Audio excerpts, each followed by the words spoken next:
India Awami লীগের এবং একটা ষড়যন্ত্র। তাই আপনারা সাধু সাবধান, খুব সাবধান। ওনার পাশে ঐক্যবদ্ধভাবে ইস্পাত কঠিন সুদৃঢ় ঐক্য নিয়ে ওনার পাশে থাকবো, নাইলে আপনি আমি সকলে কিন্তু দেশ সভা শেষ হয়ে যাবে। তাই আমরা মনে করি কি অনতি বিলম্বে আমাদের নেত্রীর, আমাদের নেতা তারেক রহমানের এখানে হস্তক্ষেপ করে, বিশেষ করে আমার স্যার আছে, উনি বরেণ্য মানুষ, আমাদের চেয়ে অনেক বেশি বুঝেন, বিজ্ঞ। তাই আমি স্যারকে অনুরোধ করব, মাসুম ভাই দীর্ঘ আন্দোলন সংগ্রাম ছিল, আমার চিটাঙ্গের আর কৃতি সন্তান, উনি দীর্ঘদিন আন্দোলন সংগ্রামে ছিল, বীর চট্টলার কৃতি সন্তান সুপুত্র চৌধুরী। সকলের নিকট বিনীত অনুরোধ করব, দেশ আরেকটা ষড়যন্ত্রের দিকে যেন না যায়।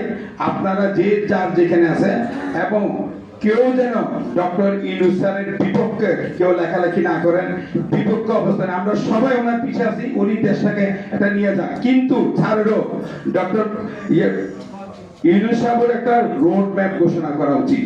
আপনি যদি ডিসেম্বরে দেন, ডিসেম্বরে জুড়ে দিলে তাহলে মার্চে তফসিল ঘোষণা করবে। এর আগে এতে কাছাকাছি, আমাদের সাথে আপনাদের দূরত্ব বেশি দূর নাই, আমাদের কিন্তু অনেক ত্যাগের আমি নিজে 5.5 বছর জেল কাটছি, অনেক ত্যাগের। আপনি আমাদের বিএনপি নেতা কর্মীদের রক্তের উপর দিয়ে, ওই ছেলেরা তো ঠিক আছে ছাত্ররা, কিন্তু আমাদের